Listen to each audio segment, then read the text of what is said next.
Baiklah, selamat datang kembali di channel Konsolidasi Solitik.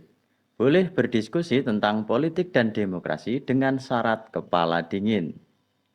Masih dalam hiruk pikuk atau polemik sidang MK, yaitu sidang gugatan hasil Pilpres tahun 2024. Yang menarik di sini dalam proses persidangan, yakni ada beberapa dari tim pasangan calon yang menggugat untuk menghadirkan salah satu menteri atau ada 4 menteri ya yang diminta untuk dihadirkan dalam persidangan. Yang pertama terkait dengan dana bansos yang digelontorkan menjelang pemilihan presiden tahun 2024. Yuk kita simak dulu cuplikan videonya.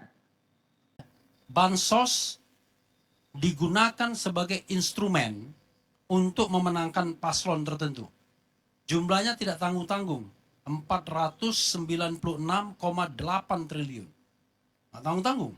Dan itu jumlah itu dalam kategori yang namanya perlindungan sosial. Jadi ada kemana-mana dananya. Oke?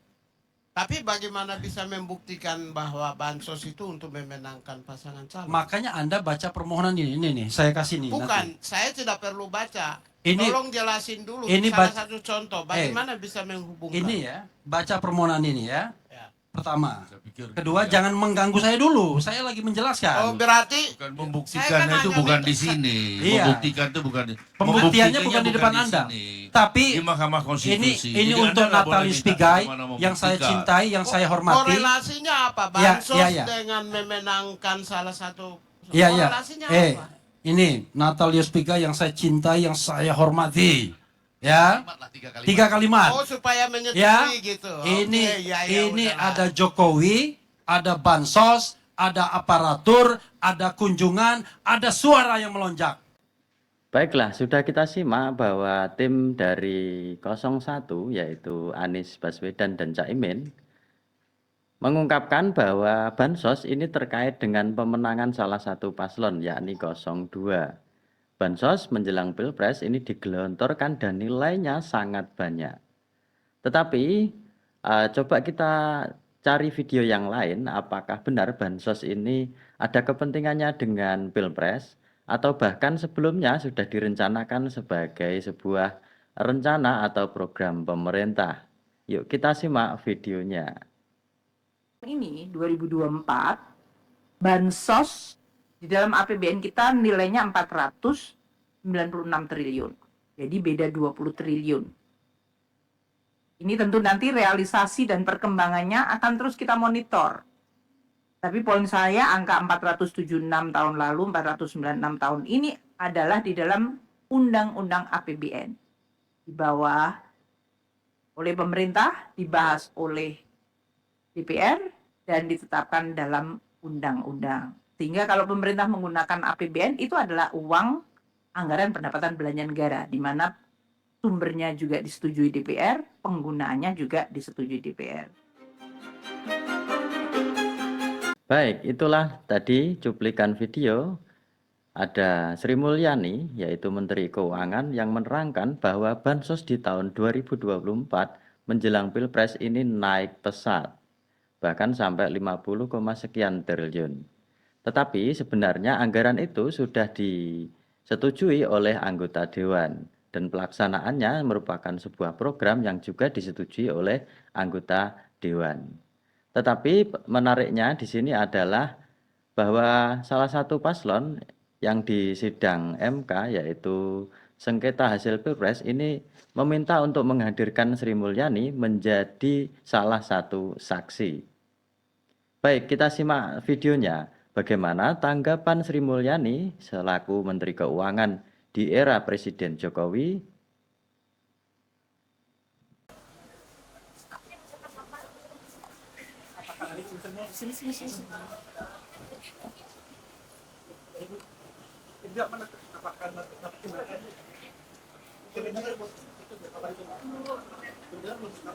Belum ya Bu ya? Siap Mbak. Tapi dengan kabar ini apakah datang Bu? Serimu.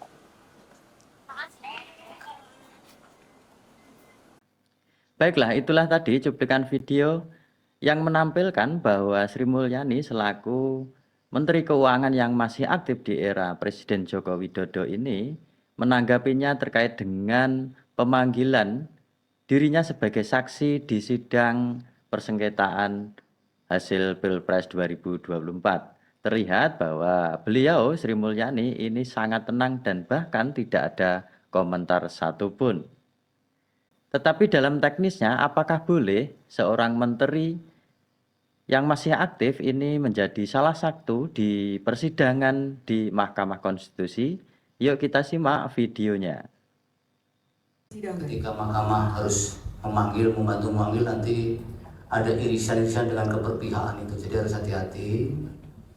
Kecuali memang mahkamah yang memerlukan dan kemudian ingin mendengar.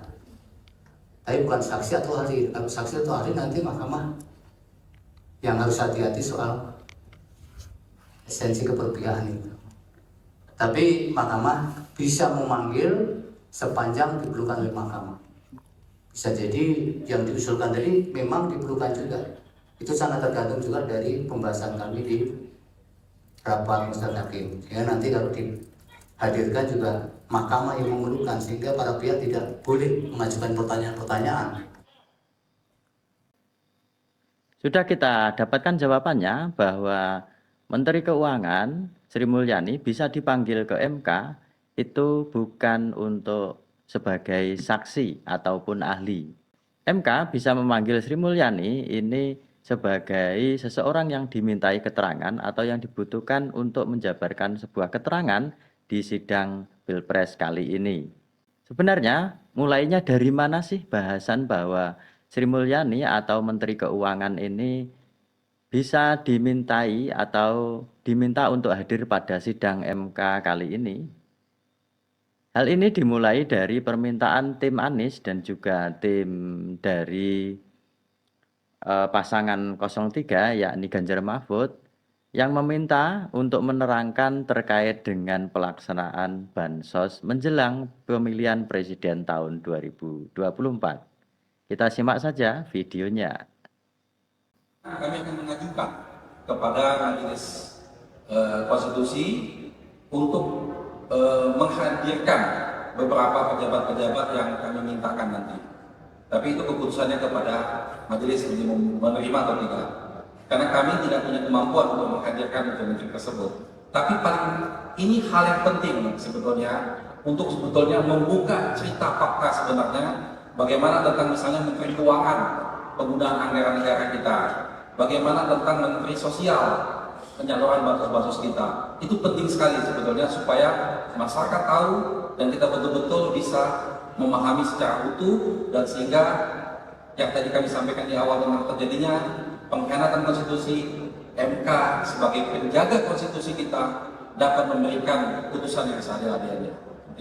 Baiklah saudara-saudara sekalian dimanapun Anda berada, bahasan terkait Sri Mulyani sebagai Menteri Keuangan yang akan dipanggil di MK sebagai saksi ini sudah kita ulas ya. Ternyata dari keterangan hakim bahwa pemanggilan Sri Mulyani sebagai Menteri Keuangan ini sebatas nanti dimintai keterangan, bukan sebagai saksi maupun sebagai ahli.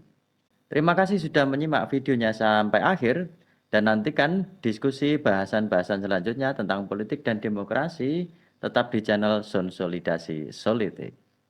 Boleh berdiskusi tentang politik dan demokrasi dengan syarat kepala dingin.